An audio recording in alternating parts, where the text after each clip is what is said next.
dans le vaste firmament, où les couches de l'atmosphère recèlent encore d'innombrables secrets que l'humanité n'a pu percer. Une multitude de phénomènes étranges liés à la possible existence d'une vie extraterrestre ont été observés. Chaque fois que la nuit tombe ou que les premiers rayons du soleil couronnent les cimes des montagnes, les récits d'objets volants singuliers deviennent un sujet qui tient éveillé d'innombrables scientifiques et passionnés d'exploration spatiale. Au fil des décennies, le concept d'objet non identifiable par l'observation conventionnelle s'est progressivement clarifié, tout en soulevant de nouvelles questions qui ne cessent d'enflammer la curiosité de l'humanité. On appelle ces objets mystérieux des ovnis, c'est-à-dire des objets volants que nul ne peut identifier à l'œil nu. Mais avec le développement de la science moderne, un nouveau terme a vu le jour PANI. Ce terme est utilisé par les grandes agences de recherche comme une approche plus neutre, scientifique et professionnelle pour désigner les phénomènes aérospatiaux que les systèmes de surveillance modernes ne peuvent encore expliquer, qu'il s'agisse d'OVNI ou de PANI. Les deux termes renvoient à des réalités qui dépassent l'entendement humain et sont devenus une source d'inspiration majeure pour des récits d'exploration spatiale pleins d'aventures. Dans les archives de nombreux pays, des objets étranges ont été répertoriés sous des formes très diverses. Il y a eu des moments où l'on a aperçu un disque lumineux flottant dans un ciel silencieux, avant qu'il ne s'élance brusquement, comme pour défier toutes les lois de la physique. D'autres fois, c'était une forme triangulaire, sombre, mais émettant une faible lueur à ses trois angles. Il y a eu aussi des apparitions de sphères incandescentes, flottant comme si elles suivaient un courant d'air invisible. On a même observé de longues traînées lumineuses, semblables à des fils, traversant le ciel à une vitesse qui a stupéfié les pilotes les plus chevronnés. Chaque forme, chaque mouvement, suggère des spéculations différentes sur leur nature et leur origine. Non seulement leur forme, mais aussi les moments de leur apparition sont très variés. En plein jour, on peut apercevoir un petit point lumineux dans le ciel bleu, mais en agrandissant l'image, on constate qu'il se déplace d'une manière qui ne suit aucune des lois de vol des aéronefs modernes. La nuit, tout devient encore plus mystérieux, lorsque des lueurs vacillent à travers les couches de nuages, comme si elles cherchaient quelque chose à la surface de la Terre. Cette lumière, tantôt forte, tantôt faible, semble respirer, faisant sentir à de nombreux observateurs que la frontière entre la réalité et l'imagination devient plus mince que jamais. Cependant, l'élément le plus crucial dans toute enquête n'est pas seulement les témoignages, mais aussi les preuves qui les accompagnent. Certains phénomènes ne sont observés qu'à l'œil nu, leur crédibilité dépendant alors de l'expérience de l'observateur. Mais aujourd'hui, avec le soutien de la technologie moderne, les chercheurs disposent d'enregistrements vidéo provenant de caméras d'avions militaires ou de stations d'observation civiles. Certains radars ont enregistré les déplacements d'objets non identifiés à des vitesses si élevées qu'elles dépassent les capacités de tous les types d'aéronefs existants. Des capteurs infrarouges ont même capté les signatures thermiques d'objets effectuant des mouvements brusques, comme s'ils étaient capables d'accélérer de manière quasi instantanée. Chaque élément de preuve recueilli est comme une pièce d'un grand puzzle sur l'existence de visiteurs mystérieux dans l'immensité de l'univers. Ils n'enrichissent pas seulement la documentation scientifique, mais donnent aussi l'impression que l'humanité se rapproche progressivement de la réponse à la question de savoir si nous sommes vraiment seuls dans l'espace infini. Bien qu'aucune conclusion définitive n'ait été tirée, les discussions et les enquêtes se poursuivent dans le monde entier. Chaque fois qu'un nouveau phénomène apparaît, l'imagination humaine a une nouvelle occasion de s'envoler encore plus loin. Peut-être ces objets ne sont-ils que le produit de phénomènes atmosphériques rares ou de reflets étranges de la lumière dans des conditions particulières. Il se peut aussi qu'il s'agisse d'une technologie secrète que l'humanité n'est pas encore autorisée à connaître. Mais on ne peut exclure la possibilité qu'il s'agisse du signe d'une vie venue d'une autre civilisation, observant silencieusement notre monde, quelle que soit la réponse. Ces phénomènes continuent d'attiser la flamme de la curiosité de tant de passionnés d'exploration spatiale. Et c'est peut-être ce mystère infini qui fait du sujet des phénomènes d'OVNI et de PANI un voyage sans fin. Un voyage où chaque nouvelle découverte ouvre une porte vers des merveilles dépassant l'imagination humaine.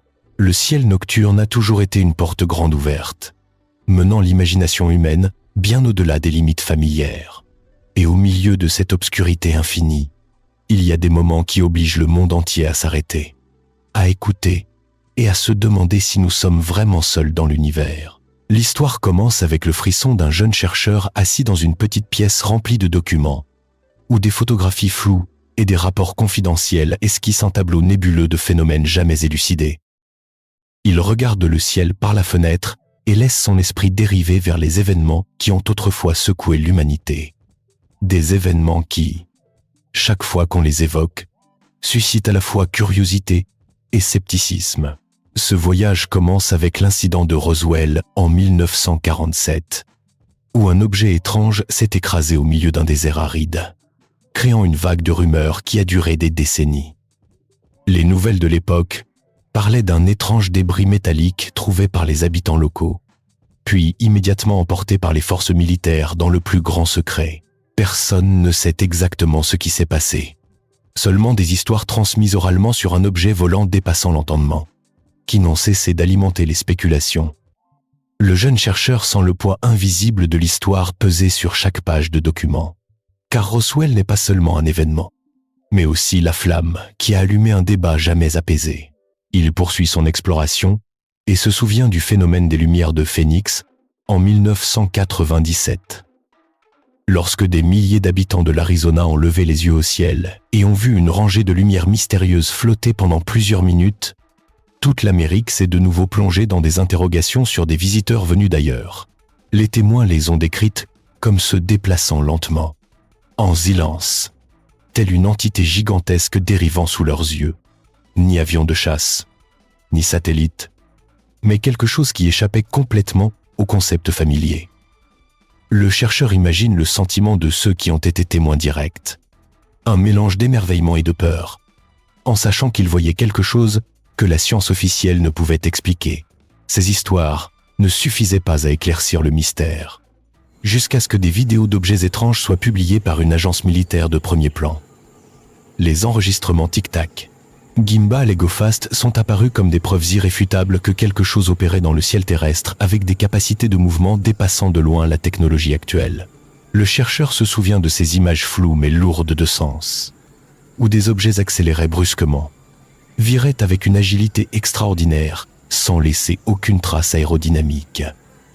C'est cette anomalie qui a contraint la communauté scientifique à prendre plus au sérieux le phénomène d'Epanie, longtemps considéré comme négligeable. Non seulement les vidéos, mais aussi les témoignages de pilotes, d'astronautes et de personnels militaires de nombreux pays ont créé un vaste réseau d'informations difficiles à ignorer. Ceux qui ont piloté des avions à réaction ont raconté avoir été confrontés à des objets d'origine inconnue apparaissant soudainement, se déplaçant à des vitesses irrationnelles et disparaissant sous leurs yeux. Certains astronautes en mission en orbite ont également vu des lumières étranges se déplaçant selon des trajectoires courbes inexplicables par les orbites conventionnelles. Les opérateurs radars des bases militaires ont, quant à eux, enregistré des signaux si puissants qu'ils ne savaient pas s'il s'agissait d'une technologie secrète ou de quelque chose qui dépassait la portée de la connaissance humaine. Chaque bribe d'information tourbillonne dans l'esprit du chercheur comme un courant impétueux, le poussant vers un désir ardent de trouver la réponse finale. Il sait que chaque phénomène, chaque témoignage est une pièce d'un vaste puzzle sur la vie dans l'univers. Si elles sont assemblées correctement, elles pourraient ouvrir une nouvelle porte pour l'humanité. Mais si elles sont mal assemblées, elles ne mèneront qu'à un labyrinthe d'hypothèses sans fin. Pourtant, il sent clairement que la vérité n'est plus si loin. Les événements de Roswell aux lumières de Phoenix, des vidéos militaires aux témoignages de pilotes, tout converge selon une trajectoire mystérieuse. Comme si quelque chose s'approchait de la Terre plus que jamais. Il lève de nouveau les yeux vers le ciel à travers la vitre. Un ciel toujours sombre et silencieux. Mais maintenant, avec tout ce qu'il a appris, il sait que ce silence n'est que la surface paisible d'un monde bien plus vaste. Et quelque part, dans cet espace infini, la réponse attend celui qui sera assez courageux pour tendre la main et la saisir. Tout au long de l'histoire de l'humanité, les récits d'objets étranges apparaissant dans le ciel ont toujours troublé les esprits, car ils ne suscitent pas seulement la curiosité sur la vie extraterrestre, mais posent aussi d'innombrables questions sur les limites de nos connaissances actuelles. Les phénomènes appelés ovnis ou pani ont été enregistrés dans de nombreuses régions du monde, Et bien qu'il n'y ait aucune preuve concluante de leur origine, les caractéristiques communes décrites au fil des décennies révèlent un mystère qui dépasse de loin l'entendement humain. Lorsque les témoins racontent leurs observations d'objets étranges, ils décrivent souvent un sentiment de stupeur, car ce qu'ils voient ne semble appartenir à aucune technologie aéronautique que l'humanité possède. De nombreux rapports documentent que ces objets peuvent se déplacer à des vitesses extrêmes, comme s'ils défiaient toutes les limites de l'aérodynamique. Ils fendent le ciel sans laisser de traces de résistance à l'air ni le son d'une accélération. Les observateurs se sentent souvent abasourdis en voyant une petite lumière dans le ciel s'étirer soudainement en une traînée lumineuse avant de disparaître en un clin d'œil. Bien que les experts tentent de fournir des explications basées sur des phénomènes atmosphériques ou des illusions d'optique, le mouvement trop fluide et l'absence de signes physiques familiers rendent cette hypothèse difficile à soutenir. De nombreux témoins rapportent avoir vu des objets en vol stationnaire changer brusquement de direction selon des angles quasi impossibles. Alors que les aéronefs humains doivent obéir aux lois de l'aérodynamique et sont contraints par les forces d'inertie, ces objets semblent capables de se déplacer comme un point de lumière, sans poids. Certains pilotes militaires ont décrit des incidents où ils suivaient un point lumineux au radar. Mais en quelques secondes, ils se trouvaient à des dizaines de kilomètres de distance, suivant une trajectoire incompréhensible. L'analyse de ces mouvements révèle des changements de direction si rapides que des êtres humains ne pourraient survivre à l'intérieur d'un tel véhicule. Ce qui déconcerte encore plus les chercheurs, c'est que ces objets n'émettent quasiment aucun signal thermique important.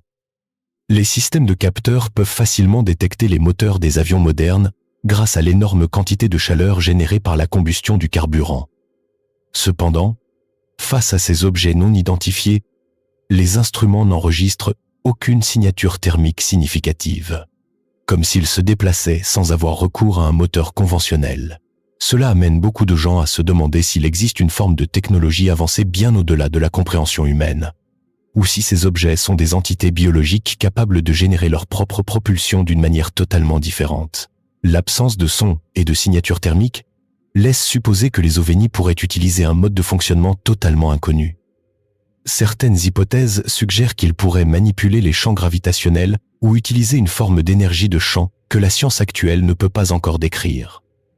Cependant, toutes les hypothèses restent des spéculations, car il n'existe aucune preuve directe de la structure ou de la source d'énergie de ces objets mystérieux. C'est précisément ce manque de données, combiné aux images floues capturées par les caméras, qui rend les débats plus vifs que jamais. Un autre point surprenant est que ces objets apparaissent et disparaissent souvent en très peu de temps. Certaines vidéos montrent un point lumineux immobile dans le ciel pendant quelques secondes, puis s'élançant soudainement à une vitesse incroyable pour disparaître à l'horizon. Des témoins racontent qu'un objet lumineux s'estompe soudainement comme s'il se dissolvait dans l'air, les laissant se demander s'ils venaient d'assister à une technologie de camouflage ou à un phénomène naturel inconnu. Cette disparition rapide rend la collecte de preuves encore plus difficile et crée un sentiment de mystère, comme si quelqu'un cherchait délibérément à dissimuler sa présence. La combinaison d'une vitesse inconcevable, d'une capacité de changement de direction irrationnelle, de l'absence totale de son et de chaleur, ainsi que de la capacité d'apparaître et de disparaître en un instant, dresse le tableau d'un phénomène que l'homme ne peut pas encore expliquer.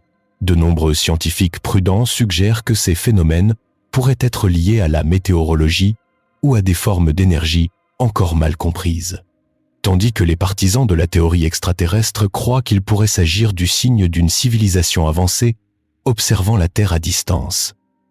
Il y a aussi l'opinion qu'il s'agit d'une technologie secrète d'un pays, mais la similitude des rapports provenant de différentes régions rend cette explication peu convaincante. Les histoires d'ovnis ne sont pas seulement divertissantes, elles reflètent aussi l'aspiration de l'humanité à la recherche de la vérité. Plus il y a de rapports enregistrés, plus l'homme veut se rapprocher de la question de savoir si nous sommes seuls dans l'univers. Cette curiosité a stimulé de nombreux nouveaux programmes de recherche, tout au long de l'histoire de l'exploration du ciel nocturne. Les humains ont toujours été fascinés par les lumières mystérieuses qui traversent l'espace, des traînées lumineuses se déplaçant d'une manière qui ne ressemble à aucun objet familier. Les histoires d'objets volants étranges apparaissent dans de nombreuses régions du monde, des montagnes désertes aux villes animées, et chaque apparition stimule la curiosité humaine, Les témoins décrivent souvent des objets émettant une lumière intense, changeant brusquement de direction ou disparaissant en un clin d'œil, donnant l'impression d'assister à quelque chose qui dépasse l'entendement actuel. Ces phénomènes sont devenus une source d'inspiration pour de nombreuses enquêtes scientifiques, tout en ouvrant la voie à d'innombrables hypothèses sur la possibilité de l'existence d'une vie extraterrestre. De nombreux scientifiques commencent par des explications naturelles, basées sur des phénomènes bien observés et étudiés. Ils soutiennent que la plupart des lumières étranges dans le ciel pourraient n'être que des phénomènes atmosphériques, où les couches d'air se heurtent et réfléchissent la lumière de manière inhabituelle, difficile à percevoir à l'œil nu. Dans d'autres cas, il s'agit de météores entrant dans l'atmosphère, brillant intensément pendant quelques secondes avant de disparaître, donnant l'impression d'un objet contrôlé. Vénus est également une cause fréquente, car lorsqu'elle apparaît bas près de l'horizon, sa lumière est si vive qu'elle est facilement confondue avec un objet volant mystérieux. De plus, les avions, satellites ou équipements de reconnaissance modernes, surtout lorsqu'ils opèrent la nuit, peuvent tout à fait créer des mouvements étranges qui rendent l'identification difficile pour l'observateur. Parallèlement, le développement de la technologie militaire rend le ciel nocturne encore plus imprévisible.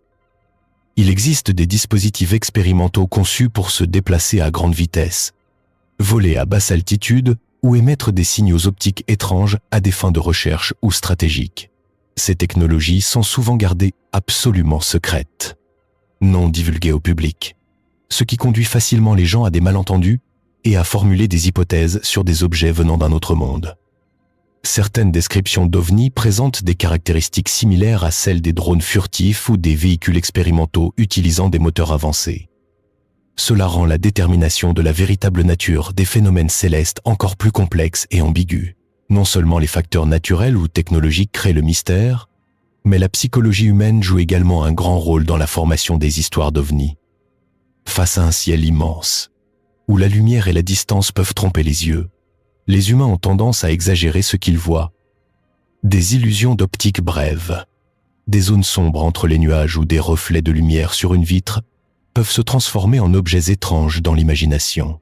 L'effet d'attente rend les choses encore plus mystérieuses.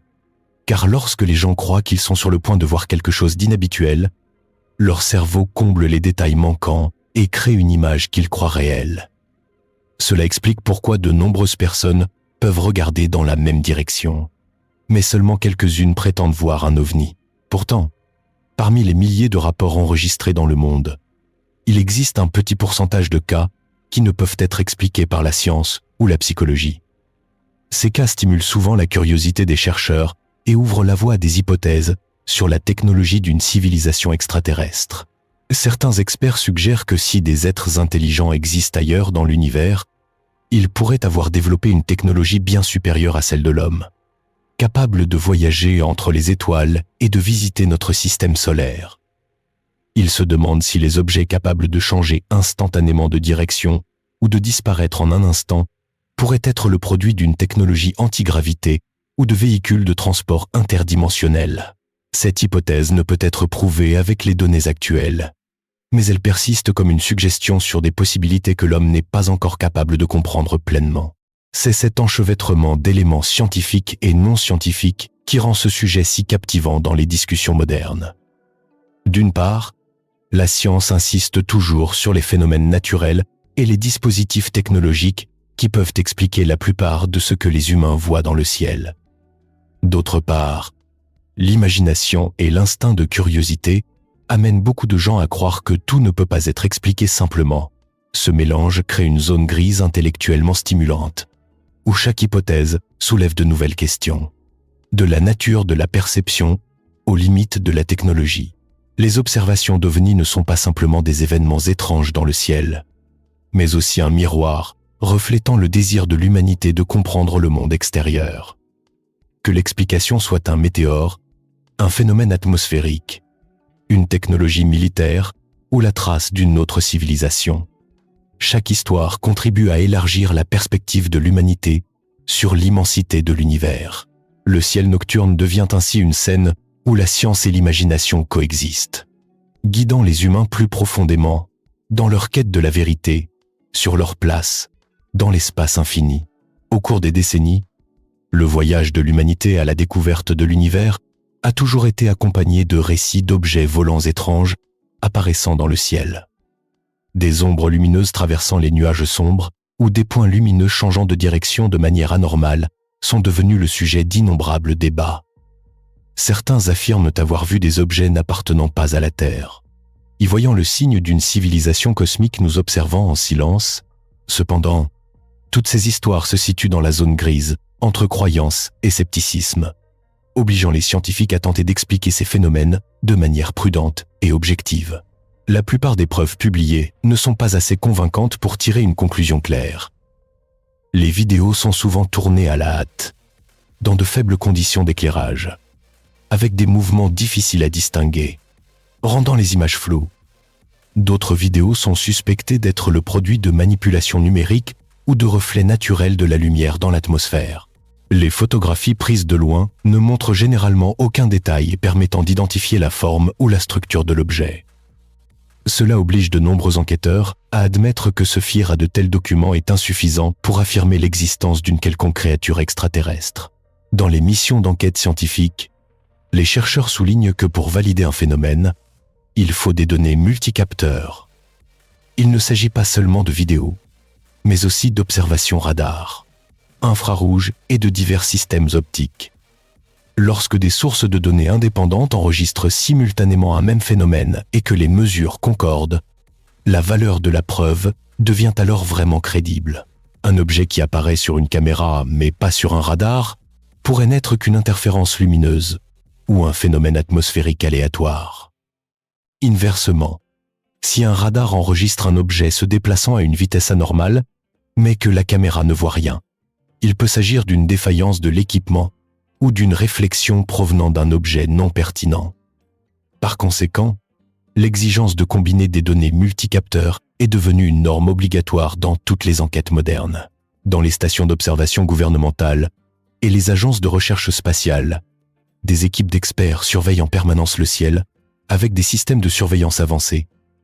Ils collectent chaque signal étrange, chaque traînée lumineuse anormale, puis les analysent à travers une série d'algorithmes et de modèles physiques.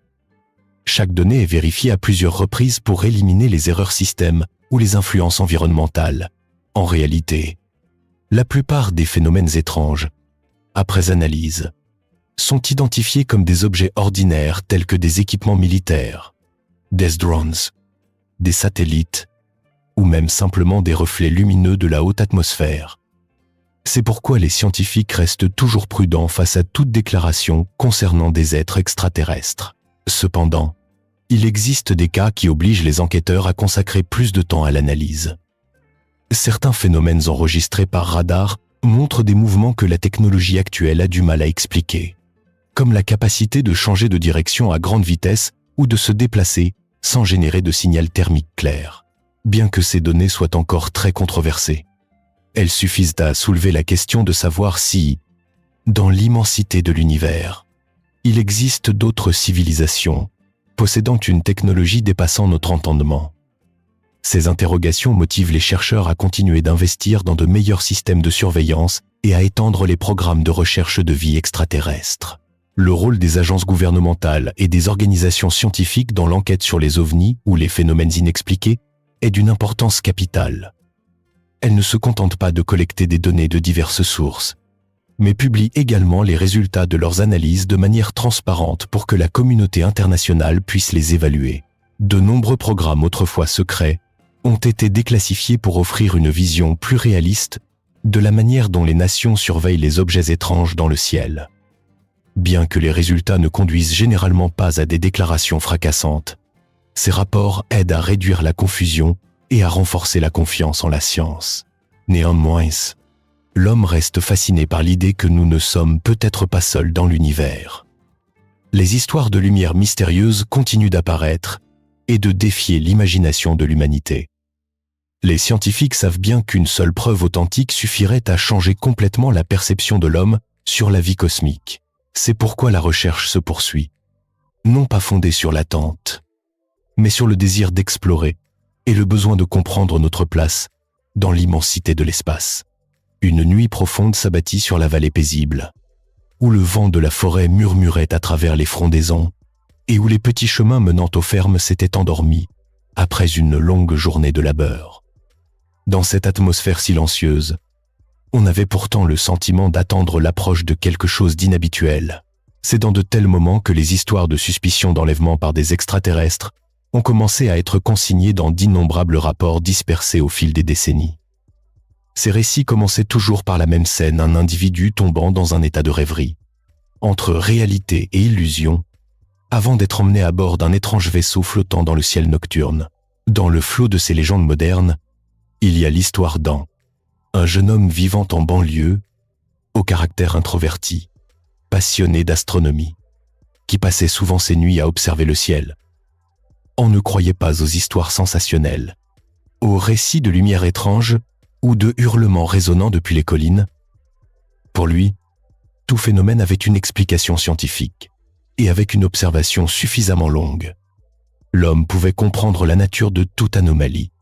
Mais An ne savait pas qu'en une seule nuit, toutes ses pensées sur la rationalité du monde seraient mises à rude épreuve. Cette nuit-là, les nuages s'étaient dissipés, révélant un ciel rempli d'étoiles. An était allongé sur une chaise longue dans son jardin, les yeux levés vers l'univers immense, écoutant le souffle régulier de la nuit. Il sombra peu à peu dans un état de semi-conscience, où les étoiles s'estompaient en de longues et douces traînées lumineuses. Puis, soudain, au milieu de cette obscurité silencieuse, une lumière intense apparut. Elle n'était pas éblouissante comme un éclair, mais d'un blanc laiteux et constant, avec quelque chose de profondément étranger. Cette lumière éclaira directement le jardin, tel un pilier de lumière tombant d'un lieu indéfini, faisant paraître tous les objets environnants étirés et leurs contours flous. An essaya d'ouvrir les yeux pour mieux voir, mais ses paupières devinrent lourdes, comme si une force invisible pesait sur elle. Il sentit son corps devenir léger. Une sensation de détachement survint, comme si sa conscience flottait tandis que son corps restait sur la chaise en bois. Han voulut bouger, se lever, ou au moins appeler quelqu'un, mais sa gorge ne put émettre le moindre son, hormis le rythme saccadé de sa respiration. À cet instant, An comprit pourquoi tant de rapports décrivaient un état de semi-conscience et un sentiment d'impuissance totale lorsque l'événement se produisait. L'homme n'était plus maître de son corps. Il ne pouvait qu'assister à tout ce qui se passait. Tel un spectateur involontaire, le pilier de lumière commença à se déplacer, puis s'élargit pour envelopper Anne. Dans sa perception brumeuse, le seul son qu'il entendait encore était le battement de son propre cœur, mêlé à une vibration très basse, comme un écho venant des profondeurs de la terre ou d'un lieu encore plus lointain. Peu à peu, An sentit un changement de pression, comme si son corps était tiré vers le haut, au-delà de l'air normal. Tout en dessous se transforma en une masse noire et floue, ondulant comme de l'eau. Il ne sentait plus la chaise ni le sol, seulement un espace flottant et glacial, comme s'il s'enfonçait dans une autre couche de l'atmosphère.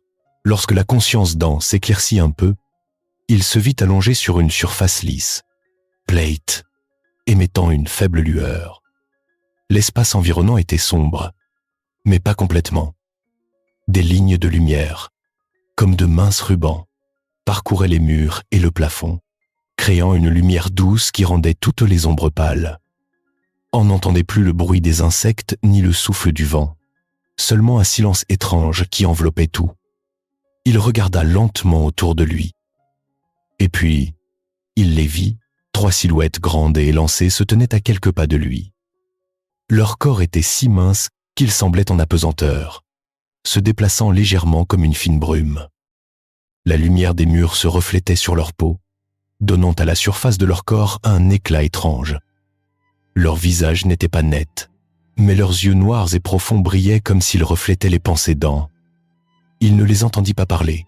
Pourtant, il sentit des vagues d'émotions et de pensées se déverser directement dans son esprit. La sensation n'était pas douloureuse, mais elle le laissa abasourdi, comme si sa conscience était forcée de s'ouvrir pour recevoir des informations dépassant sa capacité normale de traitement. An voulut leur demander qui ils étaient et où ils se trouvaient. mais ses lèvres restaient immobiles. Les silhouettes s'approchèrent. Une lumière derrière elles s'alluma, créant un petit cercle lumineux en suspension dans l'air. Cette lumière tourna lentement, puis émit des ondulations qui se propagèrent dans toute la pièce. On sentit un frisson glacial parcourir son échine en réalisant qu'il l'observait comme un sujet d'étude. Cette vérité fit trembler son corps. Bien qu'il ne puisse bouger, cette sensation ne ressemblait à rien de ce qu'en avait jamais connu. Ce n'était pas un rêve, ni une hallucination. Et elle n'avait pas la couleur de la violence comme dans beaucoup d'histoires. Tout se déroulait avec un silence et une lenteur effrayants, comme si ce processus avait été répété d'innombrables fois sur de nombreux individus comme lui. L'une des silhouettes plaça sa main en l'air et immédiatement, un autre faisceau de lumière balaya le cordon. À ce moment, il sentit tout son corps comme scanné par un radar. Chaque cellule semblant être illuminée, puis disparaître en un bref instant, avant de revenir à la normale. Il entendit son cœur battre plus fort. Personne ne le touchait, mais il sentait clairement un contact. Une force invisible examinait chaque partie de son corps, comme si elle lisait les signaux qu'il émettait. En voulait crier, se débattre, fuir cet endroit, mais sa volonté semblait prisonnière d'un épais brouillard. Il comprit alors pourquoi tant de rapports de personnes ayant vécu cette expérience décrivaient un état d'enfermement dans leur propre corps. Cette impuissance ne venait pas seulement de la peur, mais aussi du fait que la conscience était détachée de l'action, comme deux parties inconciliables. À cet instant, un souvenir traversa l'esprit d'An. Il se souvint des vieilles histoires de personnes disparaissant dans la nuit puis revenant avec des souvenirs confus. Les rapports notaient qu'ils partageaient tous des expériences étranges similaires. Une lumière anormale, la sensation d'être soulevé du sol, un état de semi-conscience, des examens corporels avec des instruments invisibles. Tout cela, comme des pièces de puzzle répétées dans d'innombrables témoignages de différentes régions. Maintenant, An faisait partie de cette chaîne de phénomènes. Puis la lumière changea de rythme. La couleur vira à un bleu doux, rendant l'espace plus profond et plus froid. An perçut un changement dans l'action des silhouettes. Il semblait qu'elles recevaient les résultats de l'examen qui venait de se terminer. L'une d'elles se tourna pour regarder An.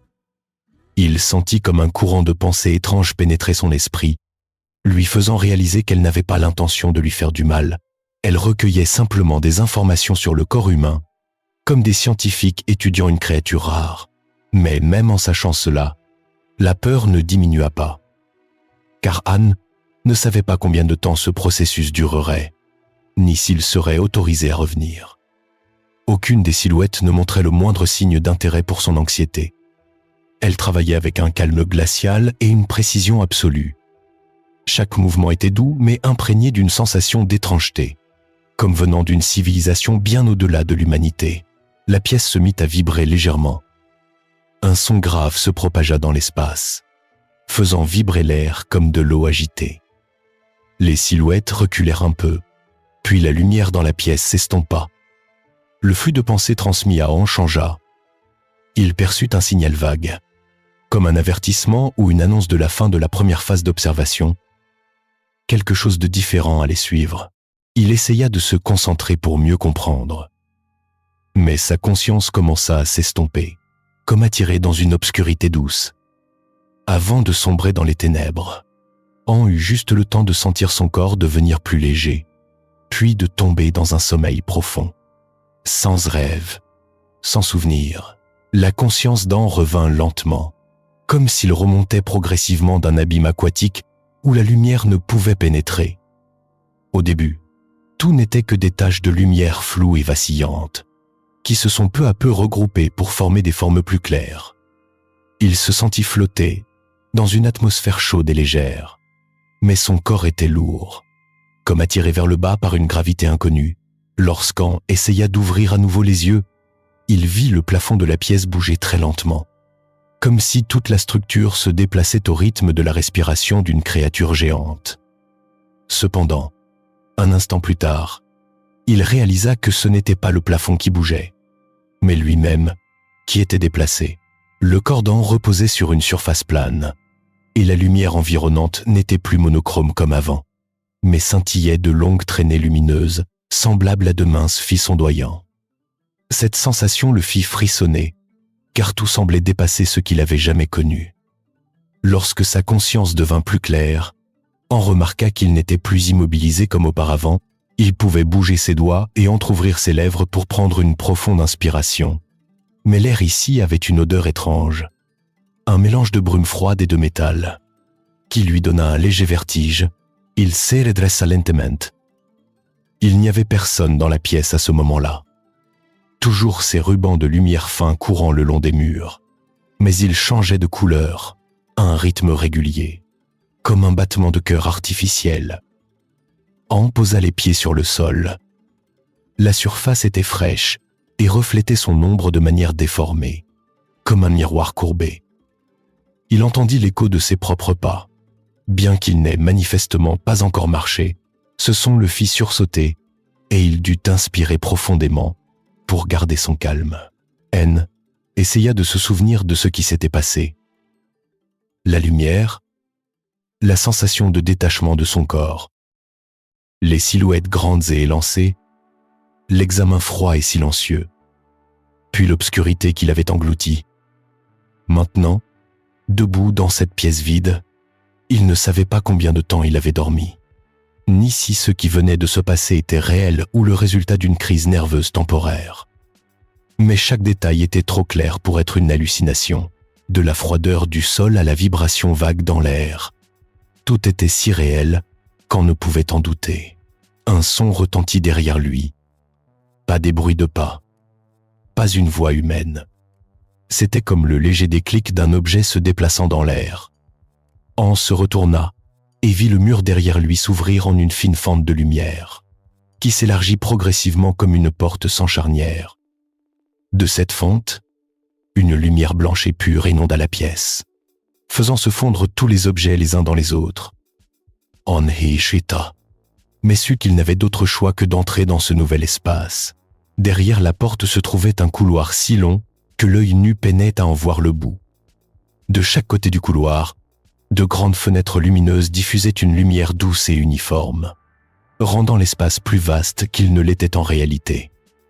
Bien qu'il n'y ait pas de vent, An sentit un mince courant d'air lui effleurer l'oreille, comme le souffle d'une machine vivante. Il avança prudemment, pas à pas. Chaque pas produisait un petit son qui résonnait profondément dans l'espace. Mais l'écho ne venait pas seulement de derrière, mais aussi de devant, comme si le couloir répétait chacun de ces sons. Après avoir parcouru une longue distance, An entendit un bruit étrange au loin. Pas un bruit mécanique, mais un son semblable à des voix transmises à travers une épaisse couche d'eau. Les intonations ne ressemblaient à aucune langue qu'il ait jamais entendue, anormalement haute et basse, et se mêlant les unes aux autres comme plusieurs couches de voix superposées. An s'approcha. Une grande ouverture se dessina devant lui, d'où une lumière bleu pâle se déversait comme une fine brume.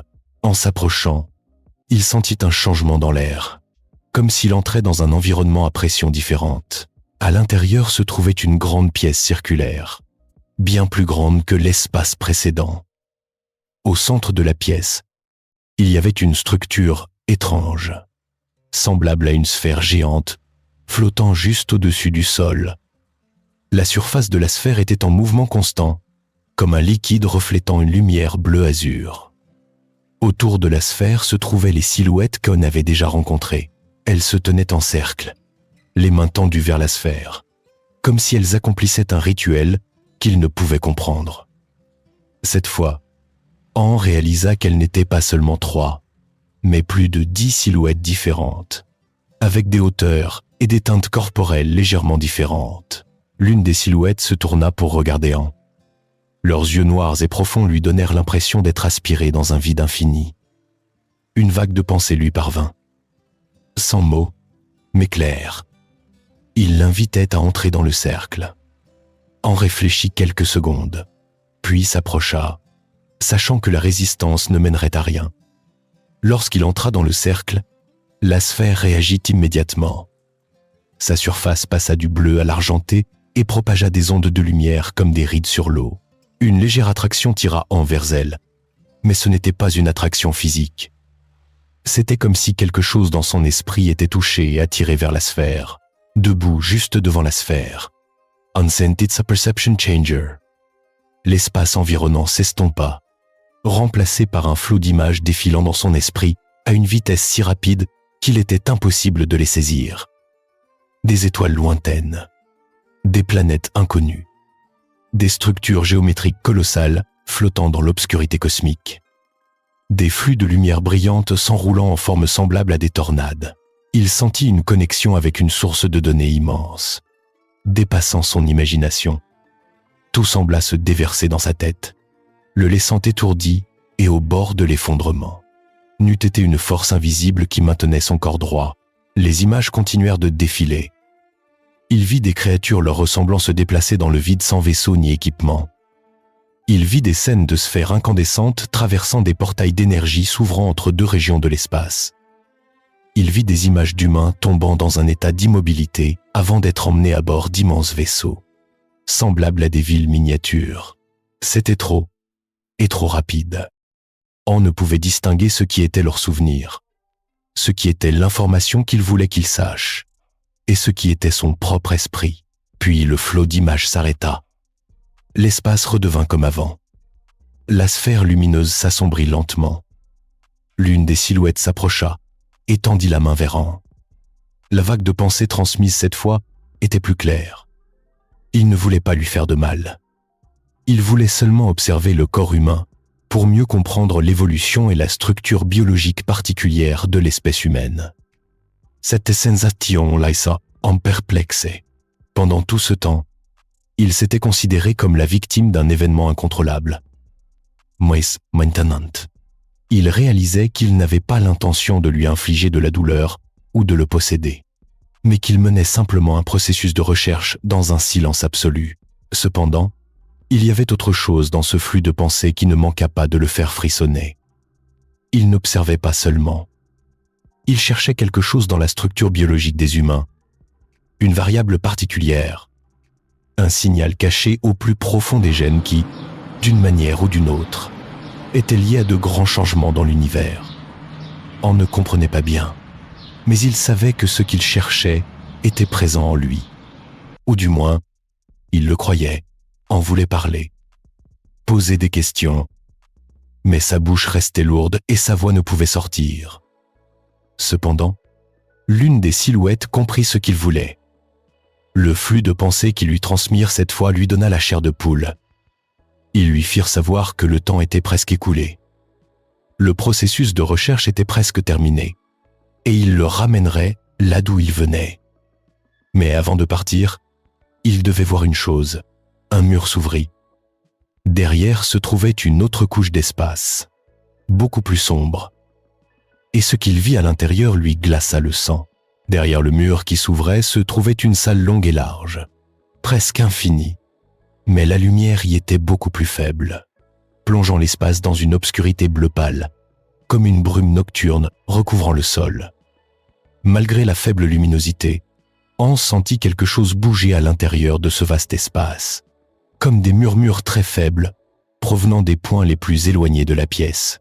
Il fit un pas à l'intérieur et sentit la température chuter brusquement, lui donnant la chair de poule. Les silhouettes entrèrent également, mais gardèrent une certaine distance avec An, comme pour le laisser voir par lui-même ce qu'il attendait. Lorsque ses yeux s'habituèrent à la faible lumière, An distingua des ombres vagues alignées en longues rangées qui s'étendaient dans la profondeur de la pièce. Il s'approcha, puis s'arrêta net. Devant lui se trouvaient des structures ressemblant à des cocons transparents, de forme ovale, dressés les uns à côté des autres en colonne droite. Chaque cocon était plus haut que la taille d'un adulte, et à l'intérieur de ces cocons se trouvaient des formes humaines immobiles. Leur corps était enveloppé d'une faible lueur, et de petits tubes émettant une lumière bleue couraient le long des parois des cocons, comme des conduits d'énergie. An sentit son cœur battre la chamade en voyant des dizaines, voire des centaines de cocons de ce type. Chaque cocon contenait un individu humain, tous dans un état de complète immobilité. quelques visages, visibles à travers la couche de lumière, montraient qu'ils n'étaient ni blessés ni en souffrance. Ils semblaient dormir d'un sommeil paisible. Mais le fait qu'ils soient retenus ici glaça jusqu'aux os, en recoula d'Umpas, ses yeux rivés sur les cocons. Une vague de pensées venant des silhouettes lui parvint, l'obligeant à se concentrer pour comprendre. Il ne retenait pas ces personnes. Ce n'était pas une prison. C'était un lieu de stockage pour ceux qui avaient été emmenés au cours de leurs recherches, mais qui n'avaient pas pu être ramenés pour des raisons particulières, liées à des variables biologiques qu'ils ne pouvaient pas encore déchiffrer. Chaque individu dans un cocon portait une caractéristique rare qu'ils pensaient être liée à un changement de conscience ou de structure génétique. Ils étudiaient pour comprendre pourquoi les signaux dans le corps humain fluctuaient selon des cycles qu'ils ne pouvaient prédire. En resta sans voix alors que cette pensée s'imprégnait complètement dans son esprit. Il regarda les visages dans les cocons et se demanda depuis combien de temps ils étaient là. Et si l'un d'eux se réveillerait un jour? Un sentiment de lourdeur envahit sa poitrine. Il ne savait pas s'il pourrait devenir l'un d'entre eux. Bien que les silhouettes aient dit qu'ils seraient ramenés, cette scène lui fit douter de toute leur communication. L'une des silhouettes s'avança et se tint à côté d'An. Leurs yeux noirs se tournèrent vers un cocon voisin. À l'intérieur se trouvait un homme d'environ 40 ans, avec des cheveux un peu longs et un visage émacié, comme s'il avait traversé de nombreuses années difficiles. La pensée transmise disait que cet homme était l'un des cas les plus rares. Dans son corps existait une forme de fréquence cellulaire instable, empêchant leurs systèmes énergétiques d'intervenir plus profondément. Il ne pouvait pas être renvoyé immédiatement car il pourrait lui-même provoquer une réaction imprévisible avec l'environnement de vie des autres. An écouta, sentant chaque mot s'ancrer dans son esprit avec un poids étrange. Il demanda par la pensée s'il y avait un moyen pour que ces personnes reviennent. La réponse parvint plus lentement, rendant l'atmosphère encore plus froide. Ils faisaient de leur mieux. Mais pour y parvenir, ils devaient comprendre pleinement les modèles de fréquence biologique humaine, qui contenaient encore de nombreux aspects inexplicables. Le corps humain n'est pas seulement une structure biologique, mais aussi un système énergétique complexe qui interfère avec les vibrations de l'univers. Ces vibrations changent avec les émotions et la conscience, faisant de chaque être humain une source de signal unique, aucun individu n'étant identique à un autre. C'est cette complexité qui rendait difficile le retour des personnes portant des fréquences étranges. An sentit un frisson parcourir son échine en entendant cela. Il regarda profondément dans l'espace sombre au loin, où de nombreuses autres rangées de cocons s'étendaient à perte de vue. Bien que les silhouettes aient dit qu'elles ne voulaient pas faire de mal, cette scène ne pouvait chasser le sentiment de malaise d'An. Une pensée fulgurante le fit craindre. Combien de personnes là-bas avaient disparu dans la nuit pour ne jamais être retrouvées? Peut-être étaient-elles ici, couchées dans ces cocons silencieux, attendant quelque chose que personne ne savait quand cela arriverait. N recula pas à pas. Il sentit la pièce devenir plus grande et plus froide. Les silhouettes restaient là, sans s'approcher ni s'éloigner. Elles observaient simplement sa réaction, comme pour voir comment un humain réagirait face à cette vérité. Un léger signal lui fut transmis pour le rassurer, disant qu'il n'avait pas l'intention de le retenir. Mais An ne pouvait pas leur faire entièrement confiance. Ce qu'il voyait dépassait de loin toute compréhension normale, rendant son esprit incapable de saisir pleinement la situation. Soudain, la lumière des cocons se mit à clignoter à l'unisson. Des ondes bleues parcoururent les tubes lumineux comme des impulsions. Un son résonna du fond de la pièce, semblable à un choc métallique mais étiré en une vibration basse. Les silhouettes tournèrent toute la tête dans la direction du son, obligeant An à suivre leur regard. La lumière dans la pièce changea, passant à un blanc pâle qui rendit toutes les formes plus nettes. Le flux de pensées transmis devint plus précipité. Quelque chose avait brusquement changé. L'un des cocons fonctionnait en dehors de son cycle normal. Un individu à l'intérieur avait commencé à réagir à l'environnement. An sentit son cœur battre la chamade, alors que la lumière d'un cocon au loin brillait plus intensément que les autres. La surface du cocon vibra légèrement, comme si une force de l'intérieur voulait s'échapper. Anne regarda dans cette direction avec un mélange d'horreur et de curiosité. Les silhouettes se déplacèrent plus rapidement que d'habitude. Elles entourèrent le cocon lumineux. Un faisceau de lumière blanche fut projeté directement sur le cocon, comme pour le stabiliser. Mais la lumière ne calma pas la situation. Elle intensifia au contraire les traînées lumineuses à l'intérieur.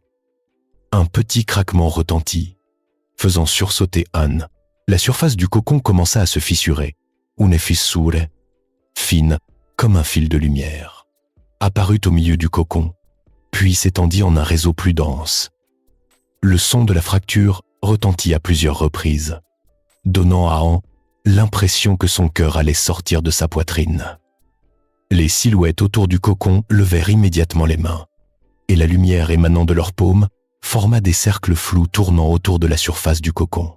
Il semblait qu'ils essayaient de stabiliser la structure, mais les traînées de lumière à l'intérieur devinrent plus chaotiques. Des rubans d'énergie bleu-azur se tendaient et transperçaient l'enveloppe transparente, faisant vibrer violemment le cocon comme un cœur battant la chamade. Soudain, une grande fissure retentit. De la fissure centrale, un faisceau de lumière blanche jaillit comme une colonne de feu verticale, illuminant toute la pièce. On dut se couvrir les yeux tant la lumière était intense, mais il essaya tout de même de regarder à travers ses doigts pour voir ce qui se passait. À l'intérieur du cocon, la silhouette humaine commença à bouger. Un bras s'étendit et frappa la surface de l'enveloppe, faisant tomber des éclats lumineux en une fine poussière. Les silhouettes reculèrent d'un pas, mais sans montrer de peur, semblant plutôt se concentrer sur l'apparition d'un phénomène dépassant leurs prévisions. Lorsque les derniers fragments de l'enveloppe tombèrent, la personne à l'intérieur du cocon fut entièrement révélée. C'était une jeune femme aux longs cheveux noirs tombant sur ses épaules. Ses yeux s'ouvrirent lentement, et son regard n'était pas celui de quelqu'un qui se réveille d'un long sommeil. Il était profond, comme s'il contenait quelque chose qui existait bien avant sa naissance. La lueur entourant son corps clignotait toujours à un rythme anormal, donnant l'impression qu'elle était à la fois ici et ailleurs. Andrekula, son instinct lui disant que cette fille n'était pas comme les humains ordinaires emmenés ici. Il y avait quelque chose dans la structure énergétique qui l'entourait qui faisait légèrement vibrer la pièce comme des ondes sur l'eau. Les silhouettes s'approchèrent d'elle et transmirent des flux de pensées si rapides qu'Anne ne pouvait que les ressentir sans les comprendre entièrement. Il semblait qu'il n'était pas surpris. Il savait que c'était une possibilité, mais ne pensait pas que cela se produirait si tôt. La femme regarda les silhouettes, puis tourna son regard vers Anne. À cet instant, Anne sentit comme un courant d'air froid parcourir son échine. Il semblait que ce regard traversait sa conscience et touchait au plus profond d'une partie de sa mémoire dont il ignorait lui-même l'existence. La femme sortit du cocon, et chacun de ses pas faisait briller le sol, comme s'il réagissait à sa présence. Une vague de pensée résonna dans l'esprit d'Anne, mais elle ne venait pas des silhouettes. La voix était douce mais résonnante, comme si elle émanait de plusieurs endroits à la fois. Elle dit qu'elle avait entendu Anne dès qu'il était entré dans cette pièce. Elle avait senti la fluctuation dans la fréquence biologique d'Anne, une fréquence différente de celle des autres. C'est cette fluctuation qui l'avait réveillé. Anne fut stupéfait par cette révélation. Il essaya de garder son calme et d'écouter chaque rythme de pensée transmis par la jeune femme. Elle dit que toutes les personnes dans les cocons portaient les signes d'une transformation, mais que seuls quelques-uns pouvaient interagir avec l'énergie de l'espace comme elle le faisait. De telles personnes avaient la capacité de se synchroniser avec des ondes de fréquence plus élevées, et chacune avait une forme de connexion unique avec l'univers. Elle ne savait pas pourquoi elle avait été choisie, mais elle savait que son éveil n'était pas un hasard. L'une des silhouettes s'approcha et se tint à côté d'elle.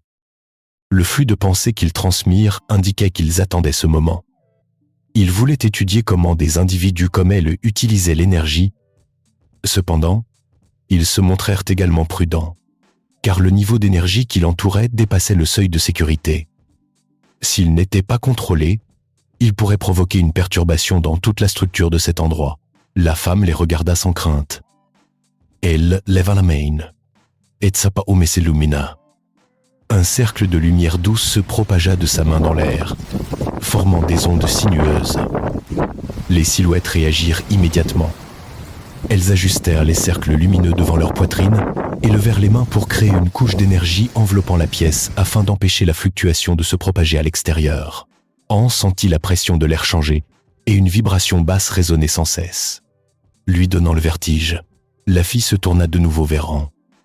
Cette fois, son regard n'était plus distant, mais semblait se connecter directement à son esprit. Elle lui transmit la pensée qu'il possédait également une petite partie de la même fréquence qu'elle. Un signal latent dans son corps qui pouvait être éveillé dans des conditions particulières. Elle dit qu'elle l'avait senti dès qu'il était entré dans la pièce. Car il ne se sentait en rien différent.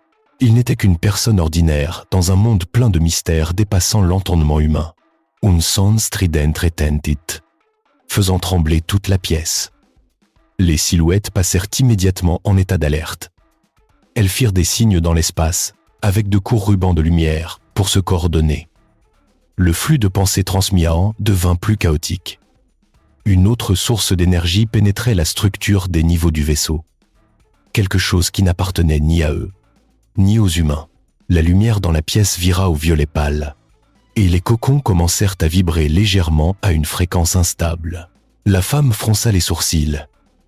La lueur autour d'elle devint plus intense. Elle dit que quelque chose approchait, quelque chose qui avait suivi le signal de son énergie lorsqu'elle s'était réveillée.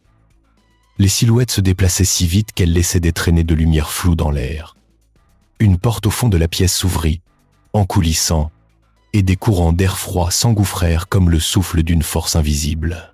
Anne regarda vers la porte qui venait de s'ouvrir et sentit une pression invisible peser sur sa poitrine, comme si une paire d'yeux géants l'observait depuis l'obscurité. La femme fit un pas en avant, et la lumière autour d'elle éclata avec force. Les silhouettes les entourèrent, formant un cercle de protection. Tous les regards étaient tournés vers l'espace sombre derrière la porte. Un flux d'énergie noire commença à envahir la pièce. Le ciel nocturne au-dessus de la ville de Hoasson avait toujours été paisible. Mais en ces derniers jours d'automne de cette année-là, lorsque la brume fine descendit sur les collines et que le vent apporta le froid des montagnes lointaines, les habitants commencèrent à murmurer sur des événements étranges que personne ne pouvait expliquer. Tout a commencé avec l'histoire de l'âme. Un jeune homme travaillant à la petite station d'observation astronomique située sur le flanc nord de la colline. L'âme était une personne prudente et imaginait rarement quoi que ce soit au-delà des possibilités scientifiques. Mais cette nuit-là, il rentra chez lui dans un état de fatigue et de confusion, comme s'il avait perdu une partie de sa mémoire qu'il ne comprenait pas lui-même.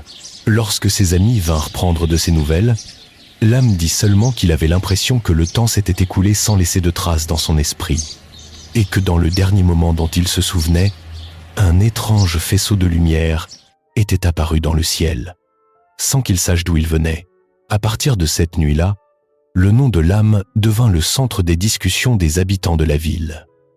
Certains pensaient qu'il était épuisé par son travail. D'autres le soupçonnaient d'avoir des hallucinations à force d'être obsédé par les données astronomiques. Mais certains croyaient qu'il avait vécu un événement dépassant la compréhension ordinaire.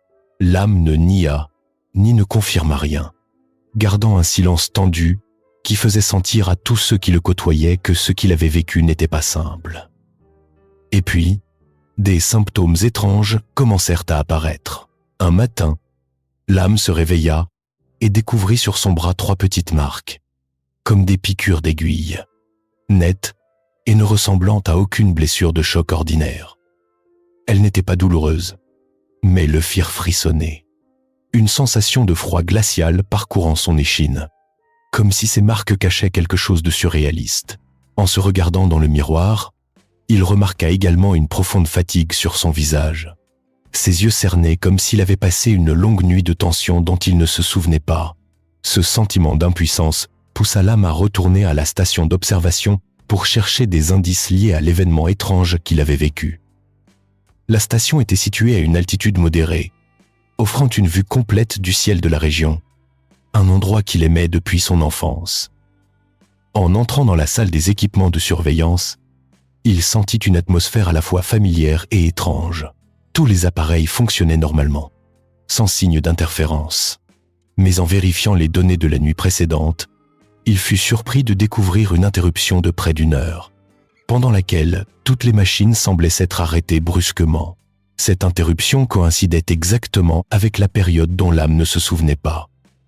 Cela le laissa perplexe. Il tenta de lire les signaux en marge des données, espérant trouver une faille, une trace que l'œil humain ne pouvait percevoir. Et puis, il découvrit une faible séquence de signaux lumineux dans un coin de l'image, ne durant que quelques secondes, mais ayant la forme d'un faisceau de lumière blanc-bleu, net, comme émis d'un point fixe dans le ciel. Les nuits suivantes, l'âme fut hantée par l'obsession de ce temps manquant. Chaque fois qu'il fermait les yeux, il avait l'impression d'être aspiré dans un espace brumeux, où tout son corps était comme gelé, incapable de bouger ou de crier. Cette sensation ne ressemblait à aucun rêve ou cauchemar qu'il ait jamais connu. C'était si réel qu'il sentait clairement chaque respiration, chaque battement de son cœur réprimé, comme si une force invisible l'observait de l'extérieur. Chaque fois, il se réveillait le souffle court, en sueur, le cœur battant à tout rompre. Puis, une fois, dans un rêve, à moitié éveillé, il se vit flotter vers le ciel, comme attiré par une force invisible loin du sol. Sosespiet, la station d'observation rapetissait. Les collines s'estompaient dans la brume. Et au-dessus, une zone de lumière intense s'ouvrait comme une porte vers un espace qu'il ne pouvait décrire. À cet instant, il sentit la présence de silhouettes puissantes mais douces. Pas tout à fait humaines, mais pas non plus des créatures grossières. Elles transmirent dans son esprit des pensées étranges, non par des mots, mais par une forme de communication télépathique qu'il n'avait jamais connue. Elles ne menaçaient pas, ne montraient aucune hostilité, mais exerçaient une emprise à laquelle il ne pouvait résister. À son réveil, il sentit sa tête lourde, comme s'il venait de passer des heures à traiter des informations dépassant ses capacités. La vérité devenait de plus en plus difficile à nier. L'un commence à noter ses expériences, des pertes de temps, des sensations d'immobilité temporaire, des lumières mystérieuses aux marques étranges sur son corps. Il essaya de trouver une régularité dans ces événements, mais tout était fragmenté, comme les pièces d'un puzzle incomplet. Dans ses moments les plus lucides, il savait que ce qui lui arrivait n'était pas seulement un phénomène physiologique ou psychologique. Quelque chose, une force ou une intelligence, était entré en contact avec lui d'une manière qui dépassait l'entendement humain. Et puis, un long après-midi, alors que le soleil se couchait derrière les montagnes, l'un rencontra par hasard l'un, une vieille amie qui avait quitté la ville des années auparavant et venait de revenir. Lan était journaliste indépendante et avait suivi de nombreuses histoires mystérieuses. Lorsqu'elle entendit l'âme raconter ses expériences, elle ne montra aucun scepticisme, mais écouta chaque détail attentivement. Elle dit que ce que l'âme avait vécu ressemblait beaucoup à une série de cas enregistrés dans de nombreuses régions du monde, où les gens parlaient de temps manquant, de paralysie de la conscience, de lumières étranges et même de la sensation d'être emmené dans un lieu inconnu. L'âme sentit un frisson le parcourir en écoutant. Non pas par peur, mais parce qu'il réalisait qu'il n'était pas seul. Et si ces expériences s'étaient produites dans de nombreux autres endroits, ce n'était peut-être pas une coïncidence.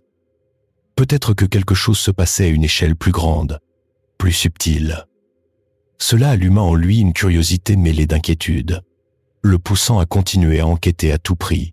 À ce moment-là, il ne savait pas encore que le chemin qui s'ouvrait devant lui le mènerait à des secrets que, de toute sa vie, il n'aurait jamais cru que l'homme puisse atteindre.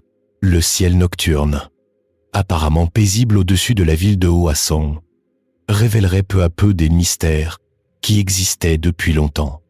Et l'âme deviendrait le premier de la région à réaliser qu'un contact avec une intelligence extraterrestre avait peut-être commencé il y a de nombreuses années, silencieusement et avec un but précis. Lan et l'âme commencèrent à recueillir ensemble des informations sur les phénomènes étranges dans la région et sur des rapports similaires provenant d'ailleurs. Ils passèrent de nombreux jours à chercher d'anciens documents, à interroger des personnes ayant vécu des expériences similaires et à comparer des détails apparemment insignifiants, mais qui se sont avérés décisifs. Un point commun est apparu clairement, presque tout le monde décrivait une sensation de perte de temps, une immobilité temporaire, des faisceaux de lumière éblouissants et parfois des marques étranges sur le corps. Ces marques n'étaient pas seulement des égratignures ou de petites taches, mais apparaissaient parfois à des endroits inexplicables, comme le poignet, l'épaule ou le haut du dos, que la personne concernée n'aurait pas pu s'infliger elle-même. Un soir, alors que le temps se refroidissait et que le brouillard recouvrait les collines, Lam décida de retourner à l'endroit où il avait vu pour la première fois le faisceau de lumière étrange. Il emporta avec lui du matériel d'enregistrement vidéo, un magnétomètre et d'autres outils d'enquête. Lan l'accompagna pour l'aider, muni d'une lampe de poche, d'un enregistreur audio et d'un carnet de notes. Prêt à noter le moindre détail, ils se déplacèrent dans le brouillard épais, leurs pas silencieux sur le sol humide, et lorsqu'ils arrivèrent à l'endroit où Lam avait vu la lumière, le ciel s'illumina soudainement, un faisceau de lumière blanc-bleu apparaissant juste au-dessus de la colline. Lam s'immobilisa, ressentant un mélange d'excitation et de familiarité, comme s'il avait déjà vécu ce moment.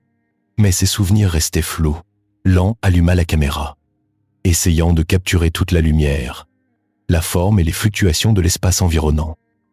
Mais le faisceau de lumière ne dura pas longtemps, ne brillant que quelques secondes avant de disparaître, laissant derrière lui un ciel nocturne silencieux et une sensation de froid qui s'insinuait dans le corps. Lam baissa les yeux et découvrit une petite tache sur sa main, semblable à la marque précédente, et il réalisa que ces événements étranges ne se produisaient pas seulement dans son imagination ou ses rêves, mais qu'ils affectaient réellement le corps et l'esprit humain. Cela le laissa à la fois stupéfait et effrayé, mais le poussa également à explorer plus profondément ce qui se passait. Les expériences suivantes devinrent de plus en plus claires. Lam se réveillait souvent au milieu de la nuit avec une sensation de paralysie totale, voyant des lumières clignotantes ou des formes floues, ayant parfois l'impression de flotter vers un autre espace où la gravité ne contrôlait plus son corps. Dans cet état, il ne pouvait ni appeler ni bouger, mais il sentait la présence d'entités invisibles, parfois l'observant, parfois communiquant par la pensée. Ces messages n'étaient pas transmis par des mots, mais par une forme de communication sensorielle, de pensées et d'images directement projetées dans son esprit. Lam se sentait à la fois curieux et impuissant en essayant d'interpréter ce qu'il recevait, car l'information était si différente de la façon dont les humains perçoivent le monde. Lan nota tous les phénomènes, formula des hypothèses et établit des liens avec des recherches sur les enlèvements par des extraterrestres. Les experts et les chercheurs qu'ils contactèrent indiquèrent que des expériences comme celle de Lam étaient caractéristiques des cas d'enlèvement, où les victimes perdaient souvent un laps de temps allant de quelques minutes à plusieurs heures, subissaient une immobilité temporaire, voyaient des lumières ou des entités étranges, avaient l'impression d'être emmenés ailleurs et subissaient parfois de mystérieux examens biologiques. En particulier, les marques sur le corps apparaissaient souvent après l'événement et ne pouvaient être expliquées par des causes physiques ordinaires. Lors d'une enquête, Lam et Lan remarquèrent que l'apparition du faisceau de lumière était souvent accompagnée d'un léger changement du champ magnétique, d'un fonctionnement instable des appareils électroniques environnants et d'une vibration étrange dans l'air qui leur donnait la chair de poule. En posant la main sur les appareils de mesure du champ magnétique, Lam sentit son cœur battre plus vite. Ses yeux s'écarquillaient pour enregistrer chaque changement et un sentiment de peur mêlé de curiosité l'envahirent. Lan, avec son esprit de journaliste et de chercheuse, n'était pas moins excitée. Elle proposa de mettre en place une station d'observation temporaire pour une surveillance continue pendant plusieurs nuits, afin d'enregistrer avec précision les signes, l'heure et le mode d'apparition des phénomènes. Les nuits suivantes furent une série de journées tendues mais pleines d'enthousiasme. Lam et Lan veillaient souvent jusqu'au matin, observant le ciel, enregistrant des données et comparant les images obtenues. Bien qu'ils n'aient souvent vu que des éclairs de lumière ou ressenti la sensation de flotter dans les airs, chaque expérience laissait une profonde empreinte dans leur mémoire. Lam apprit progressivement à reconnaître les symptômes avant que l'événement ne se produise, de la sensation de lourdeur corporelle, de la vision qui se brouille, au bourdonnement étrange dans ses oreilles, comme un signal d'avertissement qu'il était sur le point de vivre un moment où il serait emmené dans un autre espace. En approfondissant, l'âme réalisa que l'expérience n'était pas seulement un événement aléatoire, mais semblait suivre une certaine régularité. Les faisceaux de lumière apparaissaient souvent lorsqu'il se tenait dans des endroits ouverts, non obstrués par des arbres ou des collines, et lorsqu'il ne se concentrait sur aucun objet particulier. Les marques sur son corps apparaissaient également de manière cohérente, toujours à des endroits difficiles à expliquer, mais ne causant jamais de douleur. Il semblait que ces entités extraterrestres voulaient qu'il ressente leur présence, mais sans lui nuire directement, tout en recueillant des informations sur les humains d'une manière que la science n'avait jamais démontrée. Lan et l'âme commencèrent à discuter de la possibilité de la communication par la pensée. Un soir, alors que la lumière apparut et que l'âme sentit son corps flotter, Lan l'observa froncer les sourcils, fermer les yeux et ses lèvres bouger comme s'il répondait à une question invisible. Lorsque l'événement prit fin, l'âme ouvrit les yeux, l'air stupéfait mais déterminé, et raconta qu'il avait eu l'impression d'être interrogé sur l'origine, le comportement et le mode de vie des humains. Ces questions n'étaient pas verbales, mais se présentaient sous forme d'images et de pensées directes. Et il réalisa qu'il devait se souvenir de chaque détail pour pouvoir l'analyser plus tard. Leur enquête ne s'est pas limitée à l'enregistrement des événements, mais a également soulevé des questions profondes sur les limites de la perception humaine. Si ces expériences étaient réelles, si des entités existaient et étaient capables d'interagir avec les humains de manière si subtile, alors la science actuelle n'avait fait qu'effleurer la surface de ce qui pouvait se produire. Le temps manquant, puis l'immobilité temporaire. La lumière et les marques sur le corps n'étaient plus des phénomènes étranges isolés, mais apparaissaient progressivement comme des indices les menant à une vérité plus grande, où les humains et une intelligence extraterrestre pouvaient communiquer d'une manière qu'ils n'avaient jamais imaginée. Tout au long de l'histoire moderne, des récits ambigus sur l'intervention d'une intelligence non terrestre ont toujours existé, et malgré les progrès de la science, les doutes entourant les disparitions étranges ou les expériences inexplicables de nombreux témoins à travers le monde n'ont jamais été entièrement dissipés. Parmi ces innombrables histoires, certains événements sont devenus si célèbres qu'ils ont jeté les bases de tout un champ de recherche sur les enlèvements par des êtres extraterrestres, devenant depuis longtemps des symboles de curiosité et de peur dans l'esprit de l'humanité. Explorer ces récits, c'est comme suivre un courant secret qui serpente entre science et croyance, où chaque témoignage peut être une pièce d'un puzzle bien plus vaste que ce que l'humanité comprend de l'univers. L'histoire commence une nuit d'automne en 1961, lorsque le couple Betty et Barney Hill rentrait chez lui après de courtes vacances. Le ciel nocturne du nord et des États-Unis était alors sombre et paisible, les chaînes de montagnes baignées d'un clair de lune blafard, plongeant tout dans le sommeil. Pourtant, c'est dans ce décor silencieux que s'est produit l'un des événements les plus étranges de l'histoire, des enlèvements présumés par des extraterrestres. Betty fut la première à remarquer une lumière étrange suspendue dans le ciel, se déplaçant d'une manière qu'aucun avion ne pouvait imiter. Barney pensa d'abord qu'il s'agissait d'un avion militaire, mais quelques minutes plus tard, il dut admettre que les mouvements de l'objet en altitude lui donnaient des frissons. Ils arrêtèrent la voiture sur le bord de la route, observant l'objet qui grossissait et semblait s'approcher d'eux. À l'instant où Barney regarda à travers ses jumelles et vit des silhouettes humaines à l'intérieur, son cœur sembla s'arrêter, submergé par une sensation indicible venant du plus profond de son être. Ce qui s'est passé ensuite est resté un sujet de controverse pendant des décennies. Les Hill se souvinrent avoir été enveloppés dans un faisceau de lumière si intense qu'il semblait effacer tout le paysage environnant. À leur réveil, ils se trouvèrent à des dizaines de kilomètres de l'endroit où ils s'étaient arrêtés.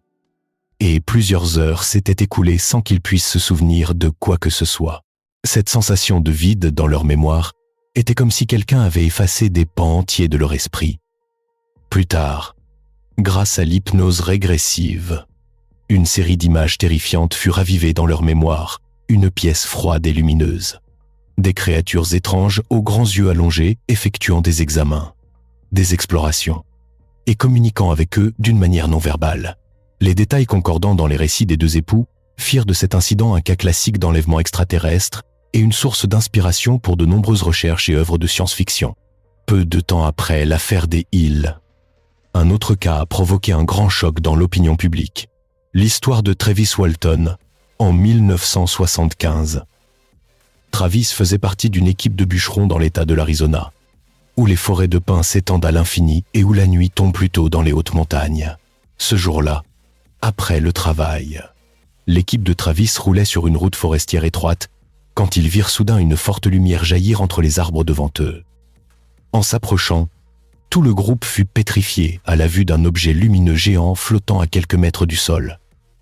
Poussé par la curiosité, Travis sortit de la voiture et courut vers l'objet, à la grande horreur de ses compagnons.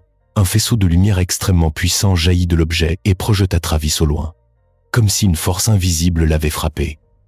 Terrifiés, ses collègues s'enfuirent, le laissant immobile dans l'obscurité. Lorsqu'ils revinrent après plusieurs minutes de lutte entre la peur et la responsabilité, Travis avait disparu. Une recherche à grande échelle dura plusieurs jours, la communauté le croyant mort dans la forêt profonde. Pourtant, le 5e jour, Travis réapparut, épuisé et paniqué, racontant des expériences inimaginables sur un intérieur étrange, des créatures au regard non humain et des appareils qu'il ne pouvait expliquer.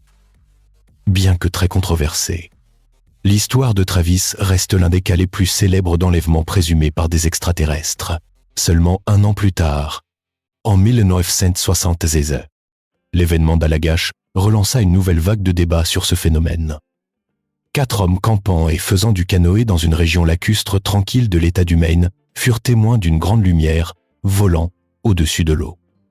Au début, ils pensèrent à une fusée éclairante, mais la lumière se déplaçait d'une manière totalement contraire à tout appareil humain. À leur retour, ils firent tous les mêmes cauchemars et ne purent expliquer pourquoi leur souvenir d'un certain moment de cette nuit avait été effacé. Sous hypnose, chacun décrivit de manière étrangement similaire un espace clos où ils furent emmenés, examinés et observés par des êtres non humains. La concordance des récits de ces 4 hommes rendit impossible pour les chercheurs d'ignorer l'affaire. Et une fois de plus, la question de savoir si des êtres extraterrestres interagissaient réellement avec les humains fut posée, non seulement aux États-Unis, mais aussi au Brésil. Il existe une multitude d'histoires inexplicables. De nombreux pêcheurs, travaillant le long de la côte brésilienne, ont affirmé avoir été poursuivis par des lumières étranges la nuit et avoir subi des pertes de temps, comme si une partie de leur mémoire avait été effacée. Certains ont même raconté avoir vu de petites créatures faiblement lumineuses se déplaçant aussi vite que l'air avant de disparaître dans la jungle. De nombreux chercheurs indépendants se sont rendus sur les lieux, ont interrogé chaque témoin et recueilli leurs récits. Mais la plupart des données restent dans le domaine du semi-réel, semi-légendaire, que la science n'a pas encore pu confirmer. En Russie, où des chaînes de montagnes majestueuses et des forêts immenses s'étendent jusqu'à l'horizon, il existe également un grand nombre de rapports sur des objets étranges dans le ciel et des cas de disparition de courte durée mystérieuse. Certains pilotes militaires ont affirmé avoir poursuivi des objets capables d'accélérer et de changer de direction brusquement, bien au-delà de toute technologie existante. Des habitants de régions peu peuplées de Sibérie ont raconté avoir été réveillés au milieu de la nuit par une lumière aussi vive que le soleil, puis avoir ressenti une paralysie totale, incapables de bouger.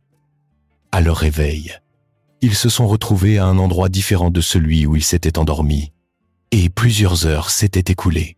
Ces histoires, bien que s'étalant sur plusieurs décennies et provenant de personnes différentes issues de cultures différentes, partagent toutes des points communs effrayants. Tout implique l'apparition d'une lumière intense, une sensation de paralysie et d'impuissance comme si elles étaient contrôlées par une force invisible, une perte de mémoire partielle et la sensation d'être observé par des créatures à l'apparence étrange. Ces points communs amènent beaucoup à croire qu'il pourrait y avoir un dénominateur commun derrière tous ces événements. Une forme d'intelligence non terrestre, étudiant silencieusement l'humanité, de la même manière que les humains étudient les créatures plus faibles.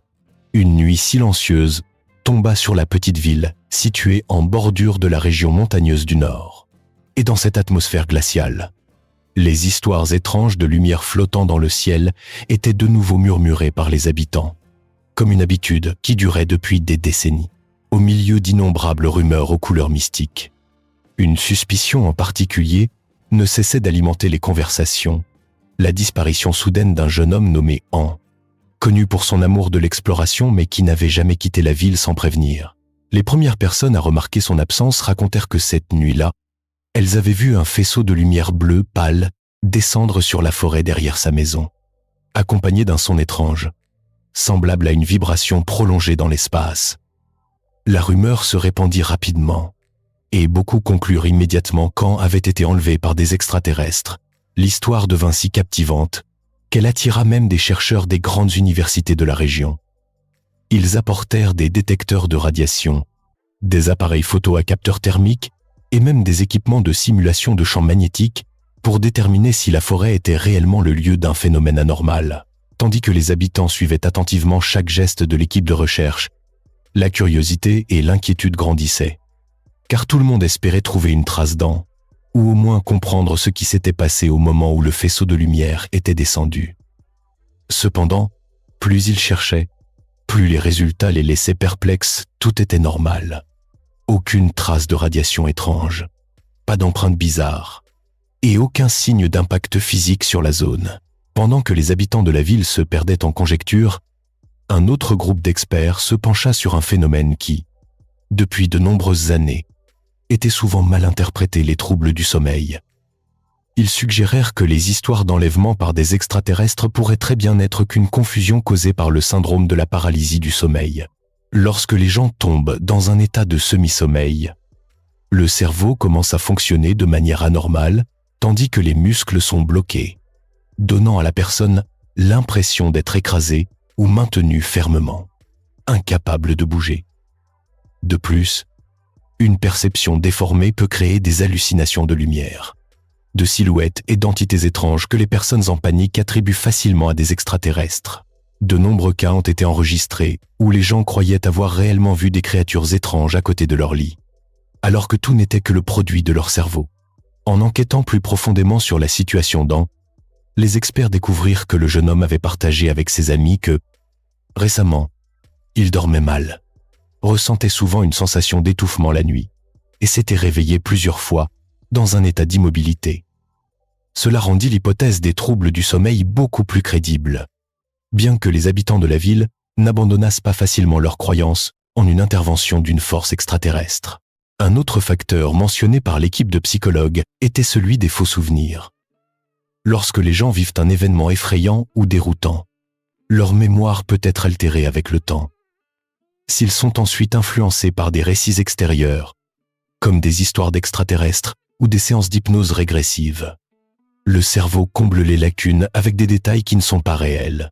Ces souvenirs deviennent si vifs que la personne qui les vit croit qu'ils sont vrais. Et l'histoire d'un enlèvement dans un vaisseau spatial devient une partie de leur mémoire difficile à nier. Les jours suivants, la ville fut plongée dans une série de débats entre deux points de vue.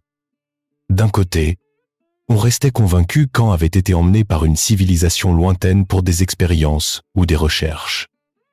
De l'autre, on penchait vers une explication plus scientifique, suggérant que l'anxiété prolongée et l'influence de la culture populaire avaient provoqué une confusion collective.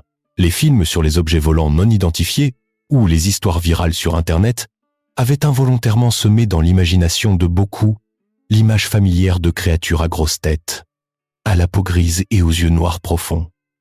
C'est la répétition de ces descriptions qui amenait les gens à associer facilement tout phénomène étrange à la présence d'extraterrestres. Dans ce contexte, la tension dans la ville augmenta de jour en jour. Beaucoup de gens affirmèrent avoir également vu des lumières étranges, certains racontant même avoir entendu des sons provenant du ciel la nuit.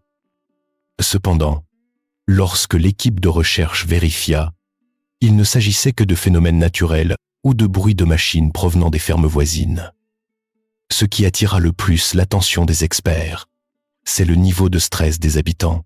Une série d'événements inhabituels, survenant à un moment où les gens subissaient des pressions économiques et des changements dans leur vie, rendit leur psychologie plus sensible que la normale. Lorsque les gens sont en état de stress, ils sont plus sujets aux hallucinations passagères ou à une mauvaise interprétation de ce qu'il voit, créant des expériences surréalistes qu'il croit réelles, dans la nuit qui recouvrait une petite ville frontalière, où les routes désertes s'étiraient comme des fils perdus au milieu de vastes prairies. L'histoire de lumières étranges apparaissant dans le ciel se transmettait de bouche à oreille depuis des années. On disait que parfois, lors des nuits sans lune, tout l'espace semblait vibrer au son d'un bruit vague, à la fois comme le souffle du vent et le son de machines lointaines. Tout cela n'était que rumeur jusqu'à ce que la famille de Lan, une jeune femme travaillant au centre de recherche géologique de la région, commence à vivre des événements étranges qui allaient plus tard secouer toute la communauté. Lan était une personne pragmatique, vivant selon des principes et une rationalité sans faille. Son travail de recherche géologique exigeait qu'elle prenne des notes méticuleuses, analyse chaque donnée et ne se laisse pas distraire par des histoires fantastiques. Mais tout changea une nuit alors qu'elle rentrait d'une mission sur le terrain. Son vieux pick-up roulait lentement sur la route forestière, dégageant un mince filet de fumée qui se dissolvait dans l'obscurité dense. Soudain, le ciel devant elle s'illumina d'un faisceau de lumière blanc-bleu. Cette lumière ne ressemblait à aucune lampe ou dispositif d'éclairage que Lan ait jamais vu. Elle ne vacillait pas comme un feu de camp, ne bougeait pas comme des phares de voiture, mais restait immobile et mystérieuse, comme suspendue dans les airs. Lan ralentit, son cœur battant la chamade, alors que le faisceau de lumière devenait soudainement plus intense. Puis un bruit retentit, pas fort, mais aigu et froid, lui donnant l'impression que quelqu'un venait de toucher l'arrière de sa tête avec un objet métallique. Tout devint flou par la suite. Quand Lan ouvrit les yeux, elle se retrouva assise dans sa voiture, mais l'horloge indiquait près de 3 heures du matin, alors qu'elle se souvenait clairement avoir vu la lumière juste avant minuit. Quelques jours plus tard, Lan commença à faire des rêves étranges. En rêve, elle voyait une grande pièce, dont le plafond diffusait une lumière douce, mais sans émotion. Des silhouettes flots s'étaient nées autour, grandes et élancées, se déplaçant légèrement comme si elles flottaient dans l'eau. Elle n'ouvrait pas la bouche, mais elle entendait des voix résonner dans sa tête. Ces images se répétaient, devenant à chaque fois plus claires, comme si la mémoire retrouvait progressivement son chemin. Lan décida de raconter son histoire à son meilleur ami, Tong, un journaliste indépendant spécialisé dans les phénomènes naturels inhabituels. Tun fut immédiatement intéressé, car les descriptions de Lan coïncidaient avec de nombreux témoignages qu'il avait recueillis lors d'interviews dans différentes régions. Ce qui était étrange, c'est que ces témoins ne se connaissaient pas, vivant même à des milliers de kilomètres les uns des autres. Et pourtant les souvenirs qu'ils décrivaient étaient incroyablement similaires. Ils avaient tous vu un faisceau de lumière intense, ressenti une perte de temps et aperçu des silhouettes mystérieuses qui n'émettaient aucun son. Tuen encouragea Lan à noter tout ce dont elle se souvenait. Au début, ses notes étaient confuses, mais plus elle écrivait, plus elle sentait son esprit s'ouvrir à une nouvelle porte. Elle se souvint de la sensation de son corps s'élevant doucement, complètement paralysée, incapable de bouger. Elle se souvint des voix non sonores qui résonnaient dans son esprit comme des ondes radio, et elle se souvint d'un faisceau de lumière balayant son corps, laissant une sensation de chaleur douce mais légèrement effrayante. Théoriquement, Lan ne croyait pas à l'hypothèse d'un enlèvement par des extraterrestres. Cependant, après de nombreuses nuits d'insomnie et des rêves répétitifs, elle commença à réaliser que ce qu'elle avait vécu ne pouvait s'expliquer par des phénomènes naturels ordinaires. Plus étrange encore, une petite marque lumineuse de la taille d'une tête d'épingle apparut sur son poignet gauche, ressemblant à une tache mais ne disparaissant pas après plusieurs semaines. Le médecin qui l'examina ne constata aucun signe d'infection ou de blessure. Cependant, un scanner de champ magnétique détecta une très faible fluctuation à cet endroit précis, ce qui ne pouvait se produire dans les tissus humains normaux. Pendant que Lan était encore confuse, Tuen étendit son enquête. En comparant les dossiers, il constata que de nombreux cas présentaient des marques similaires sur le corps. Ils s'agissaient tous d'adultes, ayant une profession stable, sans antécédents d'hallucinations ou de maladies psychologiques. Un enseignant, un ingénieur, un employé de bureau, tous décrivaient des expériences quasi identiques. Twain sentit qu'il ne s'agissait plus d'une série d'incidents fortuits, mais d'un schéma clair. Ses témoins racontèrent également que la nuit de l'événement, ils avaient tous entendu des sons étranges, comme une vibration métallique ou un tourbillon de vent soudain dans un ciel dégagé. Certains dirent même avoir vu le ciel s'illuminer en forme de cercle, la lumière tournant lentement avant de disparaître. Lorsque Twain vérifia les relevés météorologiques et les données satellitaires, il y avait effectivement des signaux anormaux qui coïncidaient avec l'heure rapportée par les témoins. Ces signaux n'étaient pas la lumière d'un avion, ni des phénomènes astronomiques connus. Lan commença à observer plus attentivement les blancs dans sa mémoire. Parfois, elle se souvenait d'être allongée sur une surface lisse et froide, une lumière faible enveloppant son corps. Elle avait l'impression que de nombreuses mains invisibles se déplaçaient autour d'elle, doucement, mais avec précision.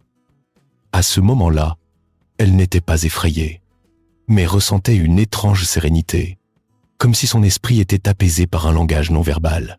Unenuit. Alors que Lan dormait, toute la maison se mit à trembler légèrement, comme un coup de tonnerre lointain. Sa mère se précipita dans sa chambre, affolée, disant qu'elle venait de voir un faisceau de lumière bleue balayer la fenêtre. En entendant cela, Twain se rendit immédiatement sur place pour vérifier. Il découvrit dans le jardin arrière un cercle de terre légèrement fondu, comme si le sol venait d'être chauffé.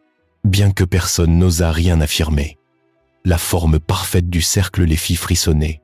Twain commença à recueillir les témoignages des voisins et des habitants des environs. Étonnamment, beaucoup avaient vu la lumière étrange au même moment, décrivant même des bruits de choc métalliques qui avaient résonné pendant quelques secondes avant de cesser. Cela renforça le sentiment que ce que Lan avait vécu n'était pas seulement un rêve ou une hallucination, mais un événement réel. Lorsque Lan fut invitée à un groupe de recherche spécialisé dans les phénomènes anormaux, elle rencontra des personnes ayant vécu des expériences similaires. Une femme d'âge moyen raconta qu'elle avait perdu environ une demi-heure de mémoire en conduisant de nuit. Elle se souvenait clairement d'une lumière si intense qu'elle avait blanchi tout le paysage. Un autre homme raconta qu'après avoir vu la lumière, il avait découvert sur sa peau une petite marque qui provoquait une légère sensation de picotement chaque fois que le temps se refroidissait. Ces histoires présentaient trop de similitudes. Les chercheurs du groupe commencèrent à analyser les facteurs communs. Premièrement, la récurrence de souvenirs similaires chez des témoins sans aucun lien entre eux. Deuxièmement, des traces physiques mineures que la science actuelle ne pouvait expliquer. Troisièmement, le profil des témoins, tous des adultes, psychologiquement et professionnellement stables, sans motif d'inventer des histoires. Enfin, les phénomènes concomitants enregistrés, notamment les lumières anormales et les bruits étranges. Tout cela rendait l'hypothèse d'un enlèvement par des extraterrestres moins fantaisiste. Lan se sentit de plus en plus entraînée dans le tourbillon du mystère. Elle ne doutait plus de ses propres souvenirs, mais commença à se demander si quelque chose de plus grand était en jeu. Elle passa du temps à étudier des documents, à lire des rapports et à noter méticuleusement chaque signe qui se produisait autour d'elle. Ses rêves devinrent si nets qu'elle pouvait décrire les moindres détails de la pièce étrange. Elle se souvenait des silhouettes grandes et élancées aux yeux longs et noirs profonds. Elle se souvenait de la lumière qui les entourait comme une fine brume. Elle se souvenait de la voix qui résonnait directement dans sa tête, une forme de communication au-delà du langage. Un soir, Lan décida de retourner sur la route où elle avait vu la lumière pour la première fois. La nuit était sombre, mais elle se sentait étrangement calme. Lorsque la voiture atteignit le virage au milieu de la forêt, Lan sentit l'air changer autour d'elle. Il n'y avait pas de vent, mais les feuilles des arbres tremblaient légèrement. Un son grave et régulier retentit, comme une vibration venant du sol. Puis, au loin, une source de lumière apparut progressivement. Lan arrêta la voiture, sortit et regarda attentivement. La lumière grandit, si brillante qu'elle éclipsa les étoiles. Elle savait qu'elle était sur le point d'assister à quelque chose d'important. À cet instant, Lan ne ressentit plus de peur. Elle réalisa que son expérience pouvait faire partie de quelque chose de plus grand. Lorsque la lumière enveloppa son corps, Lan ferma les yeux et sentit à nouveau ce son étrange, comme une voix dans sa tête.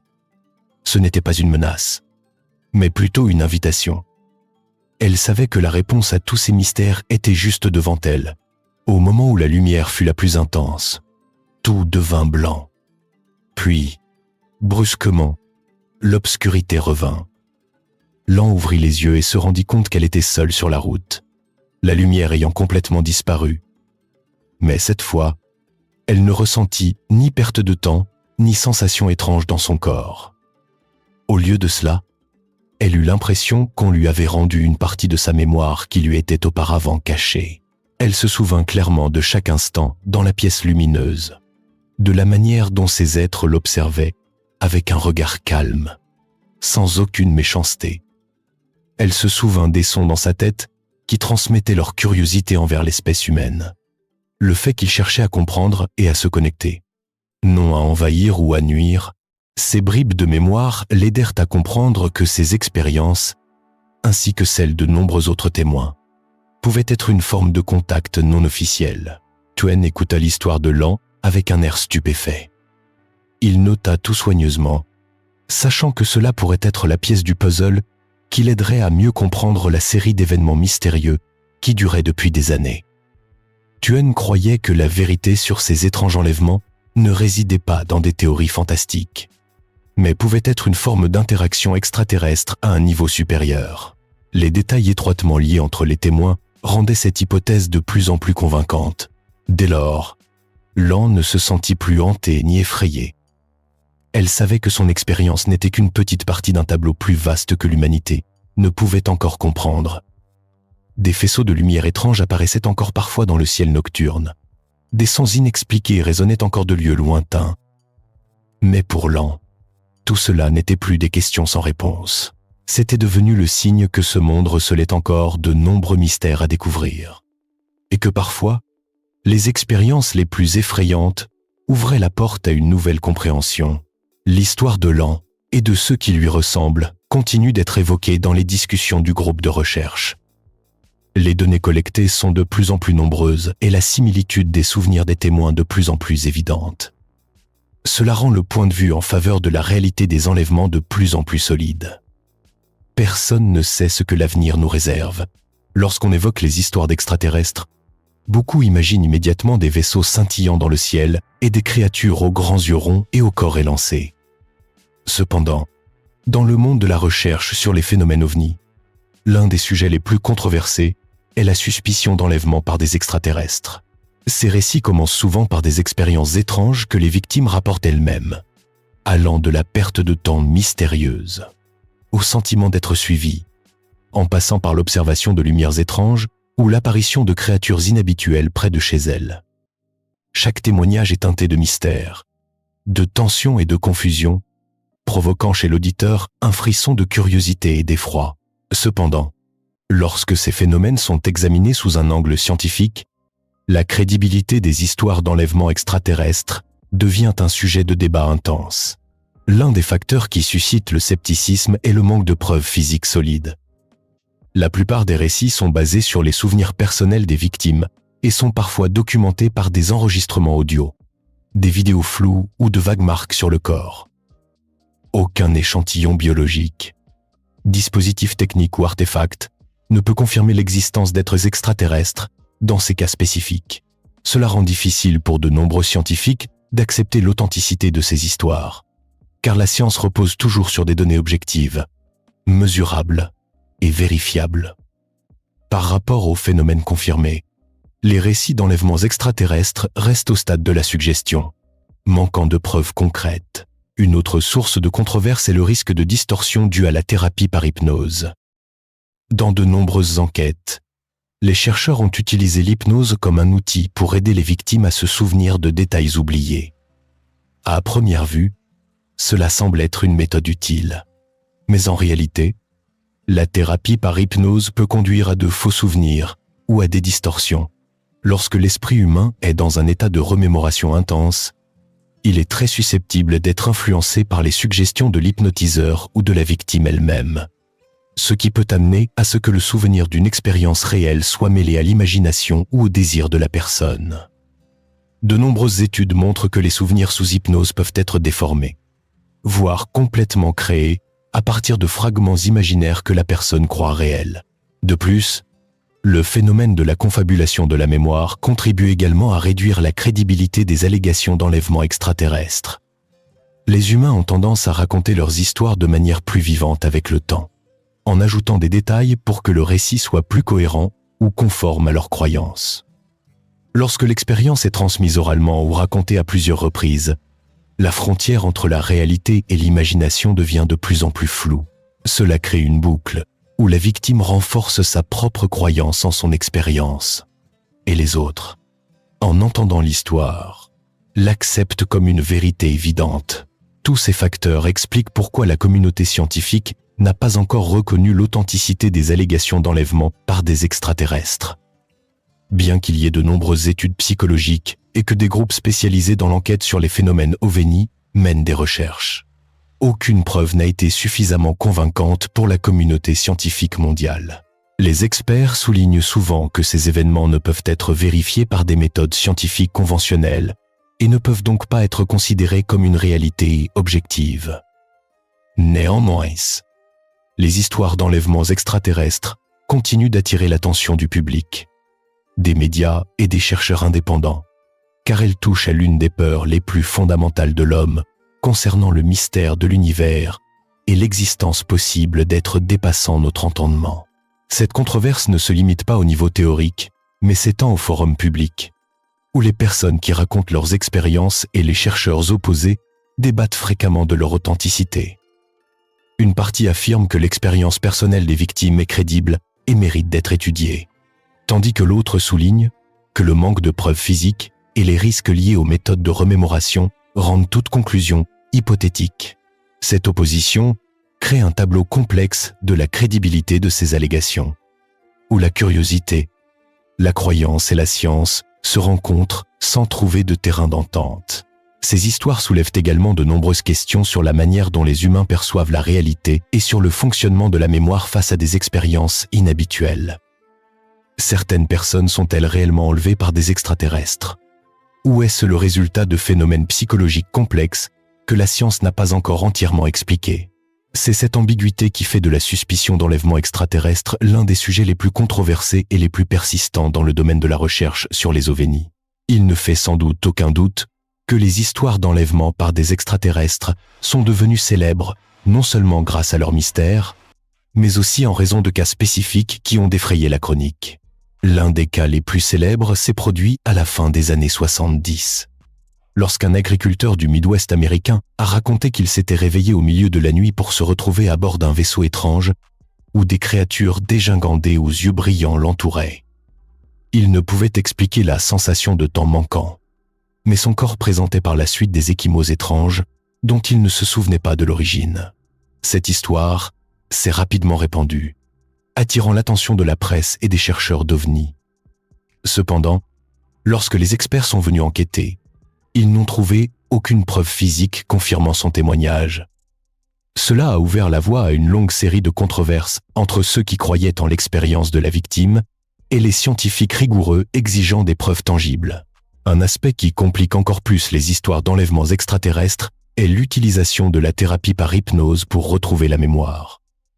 De nombreuses victimes rapportent que, sous hypnose, elles peuvent se souvenir de détails sur l'intérieur du vaisseau, la manière dont les créatures manipulaient leur corps, ou des sons et des lumières inhabituelles.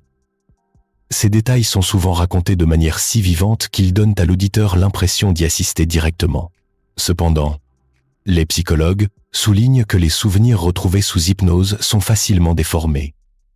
Un hypnotiseur suggérant involontairement ou intentionnellement des détails, ou la victime elle-même imaginant une partie de l'expérience pour rendre l'histoire cohérente, peut conduire à des souvenirs qui ne reflètent absolument pas la réalité.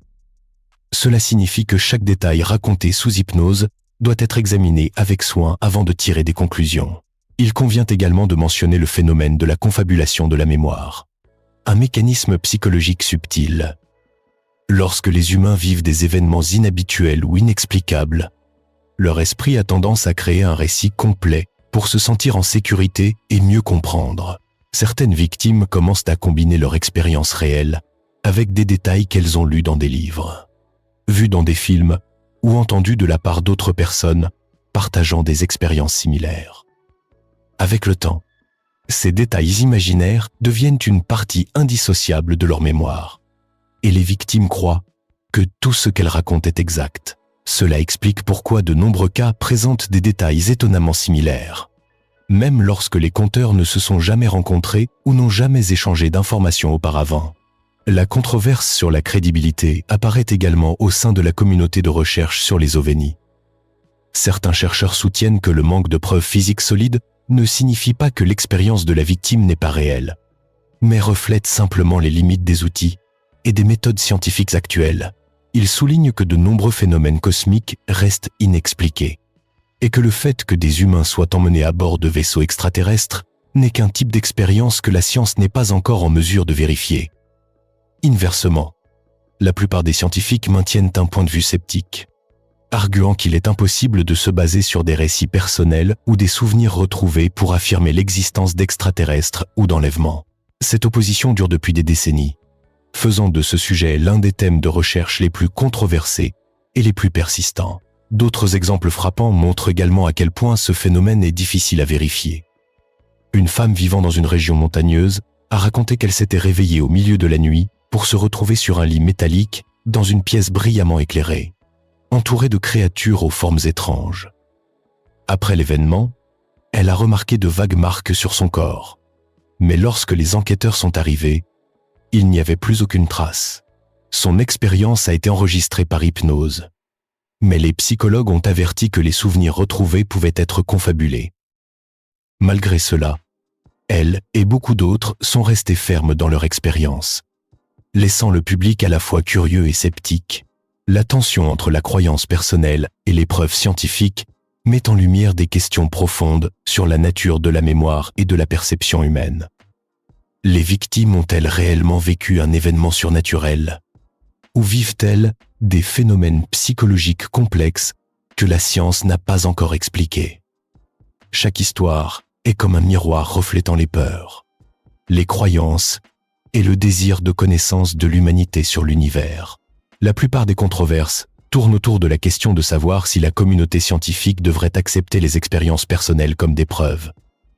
De nombreux chercheurs soulignent que la science exige des données objectives, mesurables et vérifiables, alors que la plupart des cas d'enlèvement présumés reposent uniquement sur des souvenirs et des réminiscences. Cette divergence crée un fossé difficile à combler, où les scientifiques doutent de l'authenticité, tandis que ceux qui y croient se sentent méprisés dans leur expérience. Des facteurs tels que le manque de preuves physiques, le risque de distorsion dû à la thérapie par hypnose et la possibilité de confabulation de la mémoire ne rendent pas seulement les allégations d'enlèvement extraterrestre controversées, mais ouvrent également des questions sur la nature de la perception et de la croyance humaine. C'est peut-être cette ambiguïté qui rend le sujet toujours aussi fascinant pour le public et pousse les chercheurs indépendants à poursuivre ces cas de manière persistante, même sans conclusion définitive.